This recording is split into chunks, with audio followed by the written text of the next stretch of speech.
はいどうも皆さんこんにちは、新田です。新田のダンススクールやってまいりました。ということで今回はですね、ダンスのその見方と言いますか、どういう人がダンスが上手いのかみたいなところのお話をしていこうかなというふうに思いまして、どういうところを見ていけばいいのかというのを今回はお伝えしたいなというふうに思いまして、あくまでも僕の個人的な見解にはなるんですけれども、このあたり見ておくと、この要素を注目して見ていただくと、その人のスキルって結構わかるんじゃないかなっていうところをお伝えしていこうかなというふうに思います。主にですね、要素としてはまず3つありまして、この3つを注意して見ていただいて、で、その3つの要素がどのぐらいのレベルなのかというのをちょっと判断していただく。で、その合計のスコアっていうのを見ていただいた時に、その人の上手さっていうのは割とわかるんじゃないかなというふうに思いますので、ぜひね、見ていただければなというふうに思います。よろしくお願いします。ですね、3ついきましょう。まず1つ目がダンスのスキルですね。これは、どういうところで見るかというと、例えばアイソレーションが綺麗に入ってる、ヒットが綺麗に入ってる、体のシルエットが綺麗に取れているとか、肘の位置高いよねとかっていう、その踊っている時の違和感のなさみたいなところかなというふうに思っていて、これは割とできるっていう言葉が後ろにつきやすい。例えばアイソレーションができる。ヒットが打てる。キャンですね。っていうところ、形をきれいに取ることができる。リズムをキープすることができるっていう、ダンスを踊る上で必要となってくるエッセンスというものになります。で、ここら辺が、欠けてないっていうところで、ダンスの実力というものがあるっていうふうに認めていただけるようなものになるんじゃないかなと思って、例えばヒットが打てないっていう状況であると、そのダンスが踊れるっていうその状態ですよね。技術的なところのスキルに関しては、1個欠けてしまっている。なのでヒットの練習をしようとか、アイソレーションがちょっと小さいとか、あんまり入ってない。もっとしっかりグッて入れられるようになろう。できるってなった時に、技術、スキルとして認められるよね、みたいなところがあるので、そういうところかなというふうに。ダンスを踊る上でのベースとなるもの。で、そのベースとなるものの技術の高さっていうところ、例えばヒットが強く打てるとか、アイソレーションを深く入れられるとか、リズムを大きく取れるとか、そういうところですね。より、その技術力が高くなってくると、形容詞が増えてくる。鋭く強く打てるとか、広く深く入れるとかっていうところになってくるんじゃないかなっていうところですかね。で、二つ目。これがですね、フィジカルです。フィジカルっていうのはどういうことかと言いますと、その人の持っている体の要素というところになってきまして、こればっかりは割と生まれつきというか、もうね、恵まれたものっていうところの要素がすごく多いんじゃないかなというふうに思っていて、ぶっちゃけた話をしてしまうと、ダンスっていうのも、スポーツと同じで、かなりフィジカル競技というか、競技という言い方はあれなんですけど、フィジカル持ってる人が上手いっていうのは、ちょっとあるかなというふうに思っています。世界トップクラスのダンサーさんたちを見ていると、筋力の強さ、っていうもの、あとは骨格の美しさとかって、かなり、必須条件になってくるんです、実は。っていうところもあって、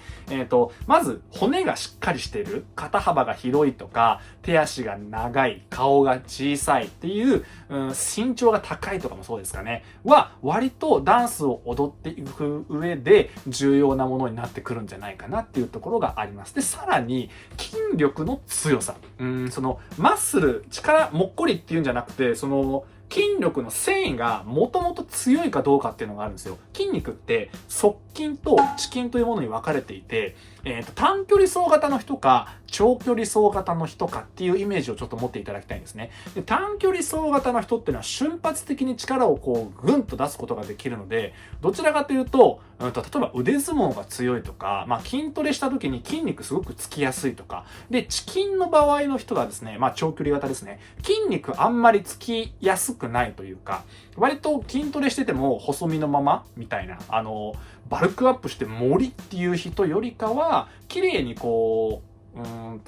んか武闘派のすごい合気道の達人の人たちがついてるような筋肉のつき方がするっていうイメージですかね、なんとなく。っていうところがあって、そういう人たちはどちらかというとスタミナのある筋肉っていう風に呼ばれているんですけども、僕はどちらかというと遅筋が多いです。側筋型より遅筋なので、長距離型ですね。で、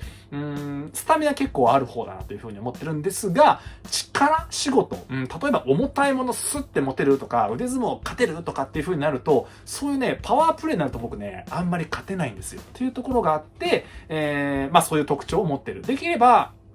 ダンスにおいては、側筋が強い方が瞬発的なとか、あとはすごい大きい技ができるとか、ダイナミックな何かすごいことができる人は、側筋が強い人が多分多いと思うんですよね。っていうところでの、メリットはちょっとあるんじゃないかなっていうふうに思っています。で、あとは身長ですかね。やはり、身長が大きければ大きいほど、ダンスってダイナミックに、そして迫力のあるものになるので、身長とか、あとは体の厚みとか、細くて小さい人よりは、同じサイズ感だったとしても体ががっしりしている人の方がダンスの見栄えは良くなります。で、身長が高ければ高い人の方がやっぱりね、すごく迫力があって、不思議なものも不思議に見えて、手足の長い人がやるとまたもっと不思議に見えてとかっていう風にあって、ダンスって結局目で見て感動するものじゃないですか。というところなので、ある程度その目から入ってくる情報として、整っていれば整っているほど入り込みやすいというか、伝えやすいんですよね。っていうところでの、フィジカル。これは生まれ持ったものが多い。ただですね、一方で、筋トレをしたりとか、アイソレーションとかいろいろやって、関節を広げたり、柔軟性を、広げたりとかしていく。広げるっていうのかな。柔らかくしていくことによって、生まれてくる、自分のパフォーマンスの領域展開というものがあるんですよ。領域展開というのがあるので、そういうところは、すごく、大切なポイント。必ずしも先天的なものだけではなくて、後天的に伸ばせるものもたくさんありますよっていうところはお伝えしておきたいなというふうに思いますね。で、ラスト3つ目。これがですね、一番大事なんじゃないかなというふうに思っていて、アートというジャンル。表現力、芸術性みたいなところですかね。ダンスって、スポーツにしにくい。ブレイクダンスは、種目になると思うんですけども、すごく評価の基準が曖昧なところがあって、なんでかっていうと、点数計算しにくいっていうところがあるんですよ。フィギュアスケートの場合だと、技が決まっているので、技術点っていうのがあって、そこにプラスアルファで表現点っていうのがありますよね。で、表現点って何っていうと、要するに、審査している方たちが、この人の演技素敵だわと、心つかまれたわ10点みたいなものがやっぱそういうところで、人の心を動かすっていう、スキルというか技術。で、これに関しては、やはり、どれぐらい感情を込められるのか、どのぐらいそのストーリーを理解しているのか、どれぐらい自分の心を開いて伝えようとしているのかみたいな。いろいろなそのメンタリティとかっていうところが深く関わってきているので、こればっかりはいくら筋トレしても、伸びるものじゃないんですよね。で、これが生まれつき得意な方がいたり、得意じゃない方がいたりっていうところがあって、ダンスって大元を辿っていくと自己表現なんですよね。僕ってこういう人なんです。今、嬉しい、楽しい、すっちゃらかすっちゃらかみたいな、ところはやっぱりあるわけですよ。っていう気持ちから入って、その気持ちを表現していくっていう歌に合わせてとかっていうところが、やっぱりダンスの元になっているところがあるので、嬉しいだけじゃないです。もちろん悲しみとか怒りっていうものをダンスに変換していくっていう歴史ももちろんあるので、そういうところが根本にやっぱり大切なんじゃないかなっていうふうに感じていて、ここがやっぱり踊っている人たちが見ている人たちの心をつかめるかどうかにかかっているというところは非常に大きいんじゃないかなというふうに思っています。というところで、フィジカル、スキル、アート。スキル、フィジカル、アートですね。この順番で覚えていただけたらなというふうに思ってます。技術と、フィジカルさ、もう何回も言っちゃうんだけども。というところです。で、フィジカルについて、アートについて、スキルについて、それぞれ、ランクをちょっと設けていただくといいんじゃないかなというふうに思っていて、基本的にもうデビューしてパフォーマンスをされているプロのアーティストの方たち、アイドルの方たちは、基本的にまず C 以上あると思ってください。最低ランクで C というのがあって、これが、ちょうどいいの C ですね。はい。要するに、できるです。アート性も、持ってます。スキルも持ってます。フィジカルも持ってます。全部、持ってますよ。やってくださいと言われればできますという領域のところ。で、それをどれだけ伸ばせるかというところで B、A、そして S までランクがあるというふうに思っていただきたいなというところがあります。例えば、フィジカル、体の強さで S ランクの人で言うと、エクソのカイ君とか、BTS で言うと、ジミンちゃん、あとは大先生。ですね。骨格の綺麗さとか、筋力の強さとかですね。であとは、テン君、NCT のテン君、セブンティーンのディノちゃんとか、星君とかも割とそうかな。あと、アストロのラキ君とかもそうだと思うんですけれども、めちゃめちゃ筋力が強くて、あとは骨格がめちゃくちゃ綺麗でとか、っていう方たち、あとは身長がすごく高くてっていう、すごく、速い動きする人たちいるじゃないですか。瞬発的に動いて、しかも首をブンブンに使う人たち。あの方たちがどちらかというとフィジカルモンスター。フィジカルランクで言うと S の人たちです。あれはやろうと思ってできるのではなくて、筋肉がついていかないとできないことです。で、頭でっかちの人になって首が細くなってしまうと、首ブンブンっていうのがなかなかできなかったりとかするので、例えばある程度の顔の小ささが必要、首の筋肉が必要、それを支える体幹が必要みたいな要素がいろいろと絡まってきて、ああいう首がブンっていう風なものが出来上がるわけなんですね。というところのフィジカル。で、スキル、ダンスの技術力で言うと、これはね、結構大先生がずば抜けていて、要するに、いろいろなダンスのジャンルを知っていれば知っているほど、ジミンちゃんとかもそうだと思うんですけど、舞踊っていうんですかね、そういうジャンルをやってらっしゃったりとかっていうのがあるので、今まで自分たちがその踊ってきたダンスの道で、習ったものだけではなくて、習ったものか。そのダンスのレッスンで習ってるものだけじゃなくて、自分が今まで踊ってきたジャンルですね。そこだけでない、いろいろな場所で踊ってきて吸収したものというのが、その人のスキル。要するに引き出しの多さっていうところになるかなっていうふうに思っていて、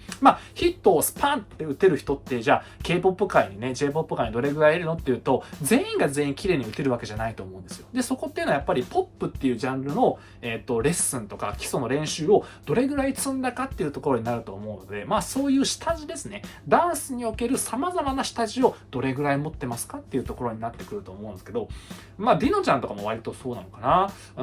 あとはテン君もそうかな。僕がトップ3に選ばせていただいた方たちは、割とこのスキルについても S ランクかなというふうに思ってて、この方たちって、自分たちのダンスの練習っていうので、海外の、ワークショップに参加したりとか、海外のダンサーさんと実際にコラボしたりとかしてるんですよ。大先生もそうですし、ディノちゃん、星くんとか、セブチのパフォチの方たちもそうなんですけども、日本のダンススタジオに来て、わざわざ日本のダンスの先生にレッスンを教わったりとかしてるっていう、ダンスを、底上げしようとしてる人たちですね。本当に、もうレベル高めたいんすよっていう方たちは、やっぱりこのスキルが高いんじゃないかなっていうふうに思ってますかね。で、アート、最後ね、芸術性、表現力で言うと、テテちゃんに関してはやっぱズバ抜けてるところがあるかなという。テテちゃんのその芸術性、表現力っていうところは、割と S ランク。割とというかトップオブトップなんじゃないかなっていう風に思ってるぐらい。瞬き一つで世界が震えるじゃないですか。っていうところまでの究極の表現力を持ってってる方だと思ってるので、S ランクというかね、もはや SS なんじゃないかなっていう風に思っちゃうぐらいすごいです。なんとなくイメージ伝わったと思うんですけども、ディオ君とかもそうですかね。なんかこの人、持ってる空気感ちゃうぞっていう人いるじゃないですか。稀にチームに一人いるかいないかぐらいの人だと思うんですけども、そういう方たちがやっぱり独特の持ってるその表現力、なんか曲の雰囲気にすごく合ってるんだけど、さらにもう一個何か見せてくれる人っていうのが、その芸術性表現力の高い人の S ランクっていう風に見ていて、ここの S 取れる人は結構少ないなっていう風に個人的には思ってます。よくてやっぱり A。で、あとはブラックピンクのリサちゃんとかもこのアートとかについては S。めちゃくちゃ S だなっていう風に思ってますかね。ラッパーの方たち S 強いかな、このアート性については。NCT のテオン君とかもそうなんですけどね。という感じで、なんとなく皆さんの中で普段見ているパフォーマンスの要素ですね、エッセンスがどういったジャンルに分かれているのかというのが分かったと思いますので、ここからそのエッセンスごとに注目して見ていただいて、これあった、これあった、これあった、みたいな風に見ていただけると、あとはその、出来栄えっていうんですか、表現力めっちゃ高いみたいな。で、スキルはでも普通ぐらいだったなとか、C あれば全然いいと思うんですけど、それが B だったりとか、A だったりとか、A あればもうすごいと思ってください。S については化け物です。S ランクは全部化け物ですね。で、A ランクでめっちゃできる。B で普通よりも少しできてる。で、C で普通にできてるっていう風に思っていただけると見やすいんじゃないかなという風に思いますので、ぜひそういう基準をもとに今年1年間たくさんのダンスを見ていただければなという風に思いますので、よろしくお願いします。ということでね、はい、以上です。何かわからないこととか質問とかもありましたら下の方からお願いします。チャンネル登録の方はぜひチャンネル登録の方もよろしくお願いいたします。それじゃあまたお会いいたしましょう。ありがとうございました。よいしょ。